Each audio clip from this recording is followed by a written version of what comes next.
হামলা, মামলা, ধরপাকড়, মব এবং প্রত্যেকটি জেলাতে কর্মীদের পর্যন্ত, সাধারণ কর্মীরা পর্যন্ত আতঙ্কে। এমতো অবস্থায় বাংলাদেশ ছাত্রলীগ, আওয়ামী লীগ, যুবলীগ, স্বেচ্ছাসেবক লীগ সবাই যেভাবে বানভাসী মানুষের পাশে দাঁড়িয়েছে এটা প্রশংসার দাবিদার। বাংলাদেশের গণমাধ্যম তাদের কার্যক্রম নিষিদ্ধ থাকার কারণে তারা কিন্তু নিউজ করছে না, এবং সরকার তো সেই ব্যাপারে তারা বলেই দিয়েছেন যে নিউজ যেন না করা হয়, অনুরোধ করেছেন। সেইটার উপেক্ষা করে ব্যাপকভাবে কিন্তু ত্রাণ কার্যক্রম চলছে। এটি ফেসবুকের মাধ্যমে এবং মোবাইল জার্নালিজমের মাধ্যমে বেশ কিছু নিউজ কিন্তু আমাদের কাছে আসছে।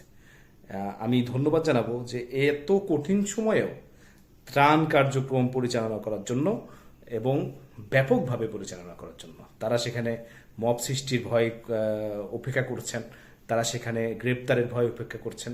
তবে এই মানবিকের কথার মধ্যেও অমানবিক কিছু কাজ সেখানে হচ্ছে। সেটি হচ্ছে যে একটি খবর আপনাদের সামনে বলি, যে যেখানে ছাত্রলীগ বাঁশখালীতে ত্রাণ নিয়ে গিয়েছিল একটি এলাকায়, মনে করেন সেখানে বেশ কিছু ইউনিয়ন রয়েছে, সেখানে ত্রাণ দেওয়ার সময় তাদের উপর মব তৈরি করা হয়, কিন্তু গ্রামবাসী তাদের পক্ষ হয়ে ব্যাপক আন্দোলন করে তাদেরকে তাড়িয়ে দিয়েছেন। মানে ত্রাণ নিয়ে গেছে গ্রামবাসীর জন্য, যারাই নিয়ে যায় তারা তো আসলে কার জন্য নিয়ে গেছে বলেন? ওই গ্রামবাসীর জন্যই তো নিয়ে গেছে। এখন গ্রামবাসীর জন্য নিয়ে যাওয়ার পরে সেই ত্রাণ কার্যক্রম যদি সেটা নিয়ে ইয়ে করে, কেউ যদি আপনার বাধাগ্রস্ত করে, তাহলে তো দুঃখজনক। ছাত্রলীগের ত্রাণ কার্যক্রমের বাধা এলাকাবাসীর প্রতিরোধে পিছু হাঁটল ছাত্রদল ও পুলিশ। তো এই কার্যক্রম যদি আপনারা বাধা দেন, মানবিক কার্যক্রমে অন্তত বাধা দেন না। আপনি, আমি, আপনারা সবাই মিলে যদি একজনেরকে খাবার পৌঁছে দেয়, সেটা আসলে আপনারা বাধা দিয়ে এটাকে নষ্ট করেন না। ব্যাপক ছবি আমার কাছে আছে। আমি আজকে সারাদিন দেখলাম যে ত্রাণ কার্যক্রমে কিন্তু ছাত্রলীগ, আওয়ামী লীগ কোনোভাবেই অন্যান্য দলের সাথে পিছিয়ে নেই। বেশ কিছু ছবি আমি আপনাদেরকে দেখাইতে পারি। এই একটি ঘটনা খুবই খারাপ লেগেছে আমার, সেটা হচ্ছে ছাত্রলীগের ত্রাণ কার্যক্রমে এলাকাবাসীর প্রতিরোধে পিছু হাঁটল ছাত্রদল ও পুলিশ, এমন একটি নিউজ হয়েছে, যেটি মেইন স্ট্রিম গণমাধ্যম আসলে এই নিউজগুলো করবে না। তারপরে হচ্ছে খবর আমার কাছে আছে, এই দেখেন, এই ছবিগুলো তো আপনি ইচ্ছা করলে এরা কিন্তু কার জন্য করছে?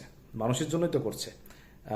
আমি যদি কিছু ছবি আপনাদেরকে দেখানোর চেষ্টা করি, আমার কাছে কিছু ছবি আছে, এই দেখেন, এই যে খাবারগুলো, এগুলো তো বন্যার্ত মানুষের জন্যই করছে। এটা আওয়ামী লীগের পক্ষ থেকে, ছাত্রলীগের পক্ষ থেকে তারা করতেছে। বা বান্দরবন নগরী চট্টগ্রামে পানিবন্দী মানুষের প্রতি ঘরে ঘরে খাবার পৌঁছে দিচ্ছে শেখ হাসিনার ছাত্রলীগ। এটা তো আপনারা সমালোচনা করতে পারেন, কিন্তু এটা তো কি বলবো, আসলে এই কাজগুলো তো আপনারা বাধা দিবেন? এটা তো মানবিক কাজ ভাই। এই যে এখানে দেখেন, চট্টগ্রাম বিশ্ববিদ্যালয় ছাত্রলীগের পক্ষ থেকে প্রতিনিধির মাধ্যমে তারা কিন্তু এই খাবারগুলো পৌঁছে দিচ্ছেন, এবং প্রতিনিয়ত তারা এই খাবারগুলো কারা খাবেন? এই খাবারগুলো তো তারা খাবেন না, বানভাসী মানুষরাই তো খাবেন। বেশ কিছু ছবি রয়েছে আমার কাছে, সারাদিন দেখলাম যে এই ছবিগুলো সামাজিক যোগাযোগ মাধ্যমে ব্যাপকভাবে ভাইরাল হচ্ছে, এবং আপনারা মেইনস্ট্রিম গণমাধ্যম আসা না আসা এটা খুব একটা ব্যাপার না। তবে আমার মনে হয় যে মানবিক কাজে কিন্তু আওয়ামী লীগ পিছিয়ে কি আনতে লাগলে বাংলাদেশ যুবলীগ, ছাত্রলীগ তারা কিন্তু কাজ করছে। মামলা, হামলা, নির্যাতনের সহ্য করেও কিন্তু দেশ জাতির সেবায় তারা কোনোটা পিছিয়ে নেই। আমার মনে হয় যে তারা যেহেতু কাজ করতেছে, আপনারাও কাজ করেন, সবাই কাজ করুক, ছাত্রদল করুক, ছাত্রলীগ করুক, জামাত শিবির করুক, আপনার হচ্ছে প্রাকৃতিক দুর্যোগের সময় সবাই কাজ করুক, যাতে করে একজনও যেন খাবার বাদে মৃত্যুবরণ না করে। চট্টগ্রামের যে অসহায় মানুষ, আমি তো চাইছিলাম যে ব্যারিস্টার সুমনও আসুক।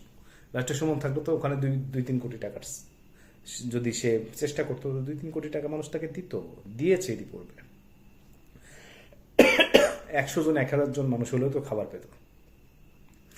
59 জন মানুষ ইতিমধ্যে মৃত্যুবরণ করেছে, এবং পানিবন্দী মানুষের সংখ্যা কিন্তু ব্যাপক।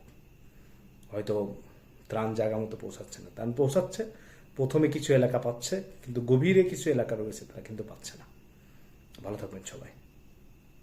মানবিকতা জয় হোক, মানবিক বিপর্যয়ে সবাই এক হয়ে কাজ করুক, এই প্রত্যাশায় বিদায় নিচ্ছি। আসসালামু আলাইকুম।